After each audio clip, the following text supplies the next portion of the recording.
You know, some people will spend all day looking at TikTok, Instagram, Twitter, YouTube, looking for everything they can to find the perfect meta weapon, but they won't spend any time focusing on the most important gunfight in Warzone, the Gulag, the 1v1, mono-e-mono, no meta weapons. Oftentimes you get thrown a pretty crappy weapon, but you need to know the map and you need to know the strats.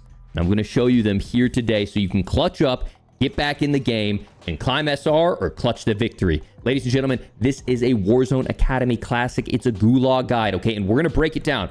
Some of this stuff will be basic fundamentals, but we're going to get into some advanced stuff. We're going to get into some spots that only like some of the sweatier pros know about, and we're going to cover everything to help you win more Gulags. If you enjoy this style of value-based content, make sure to subscribe here for even more and turn those notifications on so you can use these strats before your opponents get a hold of them. Okay, very first phase. Okay, it is before the match even starts. One thing that you can do to throw off your opponents is feint your body in the direction that you're sitting. A lot of people will completely give away. I don't know how they're still doing this 3 years later. You can see the silhouette of your opponent through the map, and you can fake the direction you're heading by heading left or right, looking like you're going to the right, and then as soon as the timer starts, cut to the left and start heading the other direction. And a lot of times people will fall for that and just sit there and pre-aim the angle that you faked.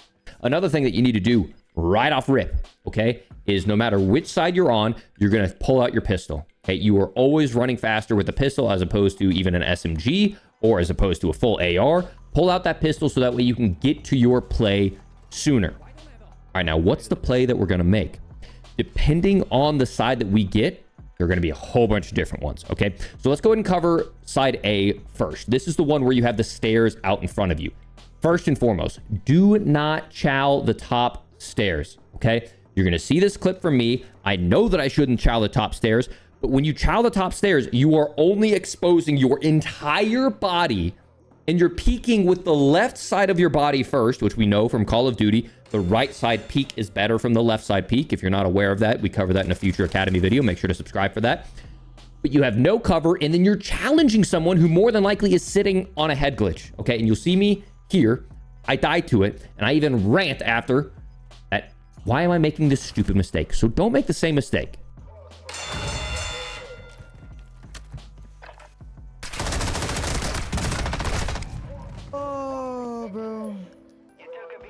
Oh, one side gets a head glitch and the other one has to stand way out in the open. So yeah, I know it's a dumb mistake, but I still do it.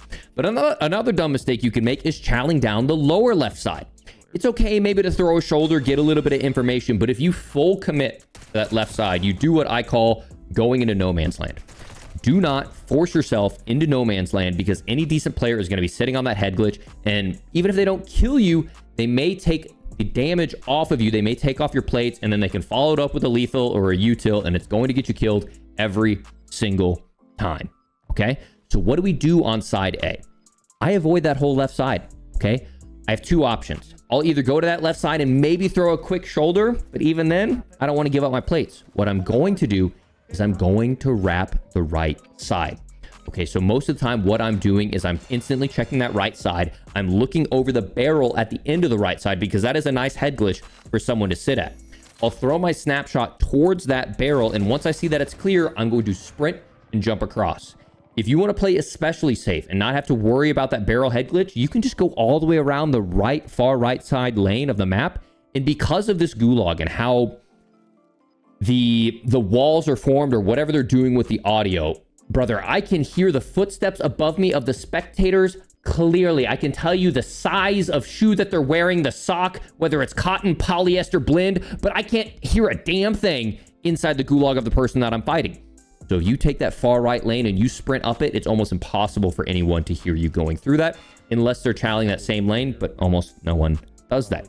Okay, so then what I do is I continue to work my way around that far right-hand side, and because the Gulag audio is so bad, I can jump up on that head glitch, and almost always I catch someone looking stupid. They'll either be sitting up there on the head glitch, just hard pre-aiming, they'll be working up the side and they're showing me their back, and working my way in this constant rotation around the map is one of the ways I get the most free Gulag wins on what I call the A side of this Gulag. Okay, So heading over now to B side, and we're going to cover some things. So we're heading A side, B side. We're also going to talk about capturing the flag when, you know, our initial plans don't go well. And then we're going to cover some intangibles at the end that you definitely want to hang around for. There's some more advanced stuff in there. Okay, so on the B side, let's talk about what we can do. Okay, on the B side, we have the standard head glitch, right? They're literally giving us a free head glitch that we can get established on before the enemy can get line of sight. So this one's pretty straightforward. If you can, and you want to, get up on that head glitch and pre-aim the bottom garage or pre-aim the top head glitch. I don't find much success with this anymore because rarely is someone stupid enough, frankly, to chow those no man's lands that I was talking about. You shouldn't chow the no man's land. You probably shouldn't chow the top either. So what a lot of people are starting to do now is go over to the right crate. And what most people don't realize is there's a jump up on that right crate. You can jump up on the right crate halfway and you get this disgusting head glitch where you can challenge anyone who's may challenge that top platform. But on top of that, you can then mantle up. And if you jump it in the right way, you don't have to full mantle. You can actually just half mantle, which keeps your gun up and ready. And then you have a perfect look where you can keep an eye on the flag. You can keep an eye on the right garage and the right plat. And it's just, most people aren't pre-aiming for that. Most people are pre-aiming lower. They're either challenging the right corner or they're pre-aiming lower and they're challenging the entry of the crate. And so now all of a sudden you're on a totally different elevation and it totally throws them off. This is one of the strongest things that I've seen people do is they'll just camp up there and they'll just wait for info. They'll listen. Sometimes people will wrap around behind and get killed. It's a pretty disgusting strat. Okay, but let's say we get up on that crate and we're not really sure about what we want to do next. What we can continue to do is throw things like our snapshot to push through, clear off some areas, and wrap all the way around the map. Because once again, the audio is so bad. And if you play this aggressively, most people don't expect it. This Gulag is like a very camper-friendly Gulag. So playing aggressively in this right-hand rotation, I would not suggest rotating left. I know that sounds weird, but I would not suggest rotating left. Rotate to the right, one, because of right-hand advantage. And two, just with the way the map is laid out, the flow is much more favorable as you're working your way through the map to the right. Okay, so let's say we get out to the right and we end up getting challenged. Two things we can do. If they're challenging up on the top plat, well, it's probably been early on. I still have full util. As you see in this clip here, I just launch up a Molotov on that guy that forces him out of the high ground and I can get an easy kill. If it does get a little mixy on that right-hand side by the crate, don't make the mistake that I did, okay? It gets a little mixy. I throw some util. I try to jump out and hard swing this guy, which sometimes you just got to ego chow someone. But make sure if you're challenging someone, you always stay behind your head glitch, okay? You can see here, I swing out, I challenge, I'm outside of the box. The box I could have used to snake behind or like potentially shield bullets below me. And I'm an idiot. I challenge out in the open and I end up getting gunned. So, and then the one other play that you can make on the right-hand side or the side B is to play the head glitch on the left side. There's a barrel head glitch that unfortunately side A doesn't have. There's a filthy barrel head glitch that you can hold on side B and just lock down that entire left lane. That's definitely an option that I've gotten some free kills on in the past. But big picture, you'll see no matter which side I take, a lot of times I find success in that full right-hand rotation. It's a constant theme because the audio is blocked out so bad, and it allows me to not only have right-hand advantage at all times, because once again, as you're peeking out the right side, anyone who's peeking on the left, because of the way the camera works, you will see them before they see you. And also combine things with peeker's advantage. If you're jump challenging someone, it just works out really well to swing the right-hand side. But let's say we're swinging the right-hand side and we're working our way around. We haven't found the guy yet. Or maybe we get ourselves in a little 50-50. We find someone, we're throwing our util, we're throwing our lethals, and you know, we're kind of stuck in limbo. And we get to the flag capture stage. And honestly, that happens a lot in this because this Gulag is massive, okay? I feel like this is a 2v2 Gulag that they made into a 1v1 Gulag. This Gulag's massive.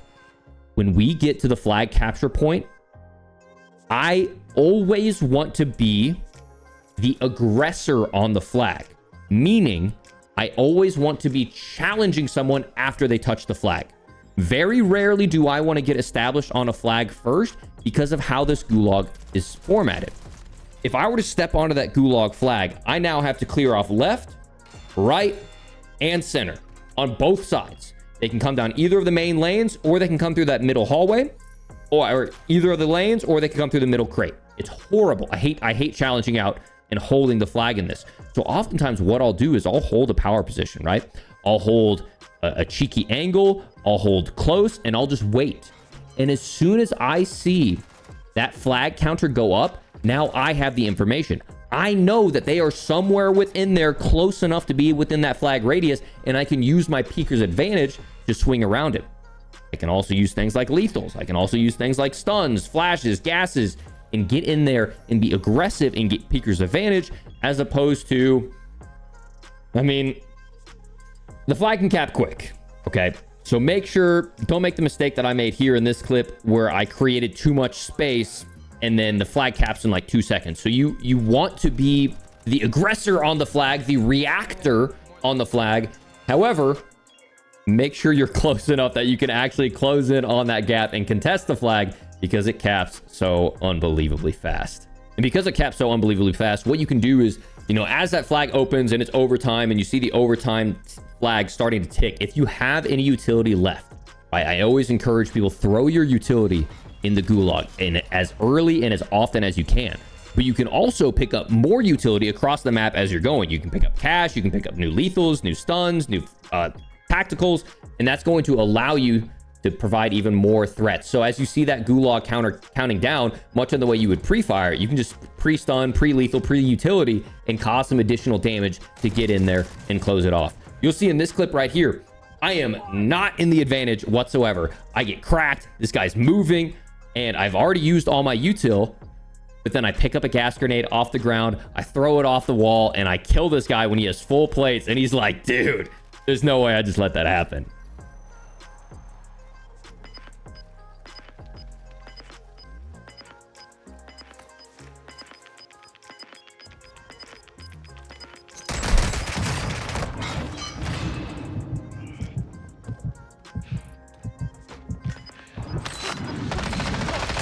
No way, he just did that. I did. I didn't know we had tear gas. Okay, so now let's talk about the times when I'm actually doing flag defense. I'm on the flag first. Like I said, ideally, this is not what I want to do because it gives them information about where I'm at. But there are some times that I want to do this, and I'll talk about when. If I have a major health advantage or a major spacing advantage, I'm going to do it, right? So if I know that I have someone cracked deep and they're on the back heady and they're going to take a moment to just kind of regen health, and I have the power position on the flag, I'm just going to hold the flag. Or maybe they have the same philosophy as me and they want to wait until the very last moment. So in that game of chicken, if I get on the flag first, the other thing that I'm basically going to have to do is I'm going to have to like use what little information I have, whether it's audio or maybe I spotted them earlier. They're now going to have peeker's advantage. So as my flag cap starts to complete and I know they're challenging me on my left side, I might end up pre-firing knowing that, hey, they're either going to die or I'm going to run out of ammo before the time that this flag capture ends. So I'm just going to pre-fire and get this over with because I know based on the timing that I have to get those shots off. And frankly, I've won a lot of gulags off of pre-fires because I know that they have to challenge me or I'm going to win off of time. And it helps me kind of mitigate that peeker's advantage. But ideally, I'm not on the flag first unless I have a major health and major positioning advantage because it just lets them know where I'm at. And I just feel like a sitting duck for frags, lethals, and peeker's advantage chows out of them. Okay, now let's get into the intangibles. This is kind of some of the special stuff that we talked about of what's going to separate you from being the best player. And maybe you can make some general plays, but how can we really get out of the sticky situations? As I mentioned earlier, this play where I pick up a tear gas, I otherwise would have completely lost this gulag. There is no way that I'm going to win against a decent player when I have no plates and he's on the flag. The only way I got out of this situation was picking something up off the ground that makes him unable to aim down sight, and then I can win that gunfight. Okay, another thing that often happens is everyone starts off the gulag with a snapshot, which I think is great. I think that's the way the gulag should be. I don't think there should be lethals and tacticals on the ground because a gas grenade gave me a free win there. Like that guy couldn't do anything. I think snapshots are balanced. That's kind of a little note to the devs. But if you get snapshotted, lean into it. What a lot of people will do when they get snapshotted is they'll back up or they'll just stand still. I just fake it. I fake it like I'm a bot, bro. And I just keep running in the same direction unless I know it's a direction that's going to get me killed. And I basically keep running until I see my body no longer glowing. And as soon as it's no longer glowing, I cut the other direction, right? So you can kind of like feint your body. And there have been a few times where someone fully bites onto that, starts hard aiming the other side, and then I just shoot them in their backs. Another key part of this one's kind of obviously a no duh thing, but headshots matter, especially with guns like the mini Bach. There have been multiple times where I get first shots off, but I get slammed because headshot multiplier in this game is so insane. Focus on in the Gulag. It'll transfer over to your main matchups in the actual Warzone. Aim for the head. Okay, it's going to win you more gunfights than you think, especially with the hit marker machine like the mini Bach. Headshots matter more than you think. Another thing you can do to capitalize on a Gulag is if you know someone's weak, and let's say the flag isn't ready yet, and you know, maybe you just know that you can close in on that space, capitalize, man. There are so many times where if you give your opponent time for their health to regen, you're going to get yourself killed. So if you have someone on the edge, don't allow their health to regen. Don't allow them to find more utility at tactical lethals. Step on their throat, finish the fight right there, and full send after him to get the kill. But at a lot of times, you'll find people who have that same attitude on you, and they're just running headless. They'll challenge the left side. You know they're jumping out for an ego chow, and then you can just tell by their body language, they're just going to swing the right-hand side. Anticipate people rotating and running around headless, and if they're challenging the left side aggressively, and then they jump back, they're probably going to re-challenge over to the right side and keep running up a lane, and it's so predictable. Okay, meet them, especially when you're on that, what I call the B side. Dude, you can just run around those head glitches, meet them with pre-aims, and they look absolutely stupid because they know nothing other than just running around and pressing L3. And then finally, make sure, as I mentioned earlier, you know, the headshot multiplier matters a lot, and you die unbelievably quickly in Warzone 2 as is. So one of the few things that we can do to pull out those close 50-50 gunfights is a drop shot. Okay, we covered it in our advanced movement guide. There's not really a whole bunch that you can do to outplay people in this game, but if you can drop shot down, it may cause them to miss the 1 or 2 bullets that you need to edge out a gunfight. At the same time, don't be dumb like I was in this clip and start trying to bunny hop, because all that's going to do is bring my aim up and over, and I missed a couple shots, and that's how I got slammed in this clip. Where are they at? Under you right here.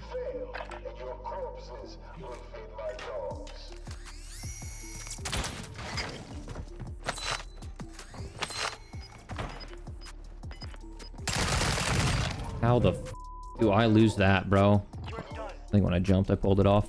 I will throw a little bonus one in there. I haven't completely figured it out, but it seems like a lot of times I'm getting a rock in a Gulag. So just keep an eye out. If you're in the Gulag and you get a rock, try to throw it at your opponent because you'll get a little assist SR to help you rank up in Warzone if you do end up getting a Gulag rock. But ladies and gentlemen, if you learned something new, maybe it was a new route, a new strategy, a new outlook on this Gulag, do me a favor, drop a like on this video, subscribe for even more, and turn on the notifications so you can be the first to know all these strategies to help you climb in Warzone ranked. Hope you guys enjoyed this one. If you did, make sure to join me live over on Twitch. If you have a little strategy for yourself that we don't know about, comment it down below and I'll drop some hearts on my favorite ones. And without further ado, enjoy the rest of your day.